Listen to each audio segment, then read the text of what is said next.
साथियों, employ engagement के बारे में बहुत बातें कॉर्पोरेट लेवल में और प्लांट लेवल में होती हैं।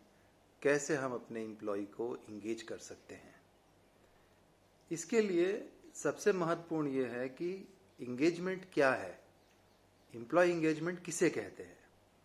इसको एक छोटे से उदाहरण से समझा जा सकता है। एक छोटी सी कहानी है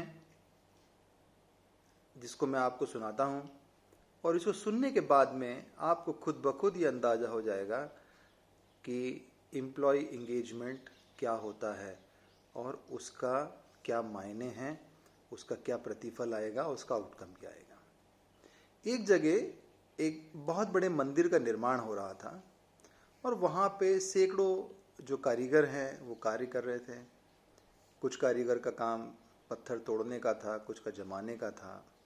ऐसे करके सैकड़ों हजारों की संख्या में वहाँ लोग काम कर रहे थे। एक व्यक्ति जब वहाँ उस स्थल पे गया और उसने देखा कि एक व्यक्ति जो है, एक कारीगर जो है पत्थर तोड़ने का काम कर रहा है, तो उन्होंने जाके उससे पूछा कि भाई साहब, आप ये क्या काम कर रहे हैं, क्यों कर रहे हैं?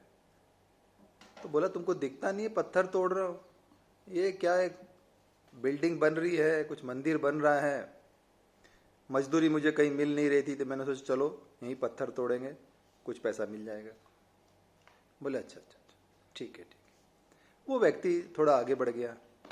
आगे जाने के बाद उसने देखा कि एक और कारीगर वहाँ पे काम कर रहा था। उन्होंने वही प्रश्न उससे पूछा कि भाई साहब, आप ये क्या काम कर रहे हो, क्यों कर रहे हो?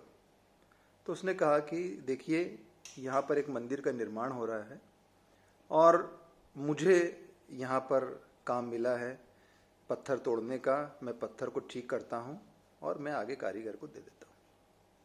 बोला अच्छा अच्छा ठीक है। वो व्यक्ति और आगे बढ़ा, फिर उसको एक कारीगर मिला।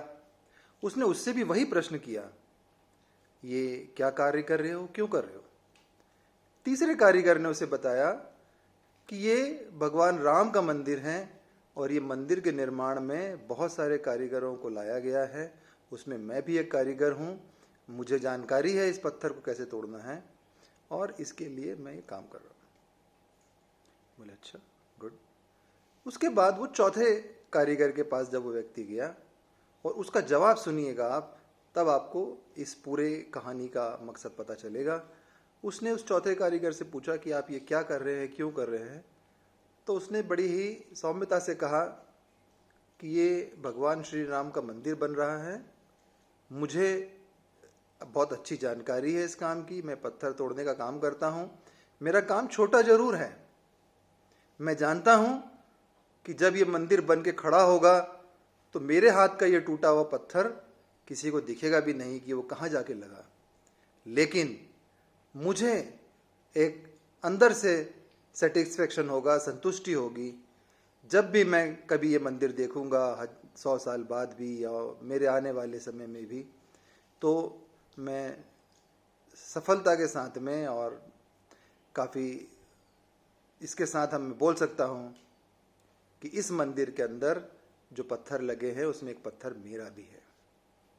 ये सुनकर वो व्यक्ति वहीं खड़ा हो गया और फिर उसने, जो उसके साथ कुछ लोग और भी चल रहे थे, उनको बताया कि देखो, यहाँ पे बहुत सारे लोग काम कर रहे हैं। हमने 4 लोगों से बातें की। पहला व्यक्ति ये भी नहीं जानता था कि वो क्या बन रहा है, क्यों बन रहा है, उसको सिर्फ मजदूरी मिली थी इसलिए वो मजदूरी कर रहा था। इसका मतलब वो आदमी इंगेज्ड नहीं था, वो टोटली डिसएंगेज था। उसको इससे बात से कोई लेना देना ही नहीं था कि जो कार्य वो कर रहा है उसका मकसद क्या है। दूसरा व्यक्ति थोड़ा इंगेज था, उसको ये पता था कि ये क्या काम हो रहा है, लेकिन उसको भी काम की पूरी जानकारी नहीं थी। तीसरा व्यक्ति इंगेज था, उसको ये जानकारी थी कि भगवान राम का मंदिर बन रहा है, लेकिन वो भी उसके मकसद को अपने से खुद को जोड़ नहीं पा रहा था। लेकिन जो चौथा व्यक्ति है, उसका जवाब आपने ध्यान से सुना हो तो देखिए कि ये जो मैं कार्य कर रहा हूं, ये कार्य भले ही बहुत छोटा है, ये भी हो सकता है कि मेरे कार्य को कल कोई ना पहचाने, किसी को ना पता चले कि इसमें एक पत्थर मेरा लगा है, लेकिन मुझे तो पता है कि इस बिल्डिंग के अंदर, इस मंदिर के अंदर एक पत्थर मेरा भी लगा है। ये जो संतुष्टि है कर्मचारी की, काम करने की, उस कारीगर की, this is called the employ engagement.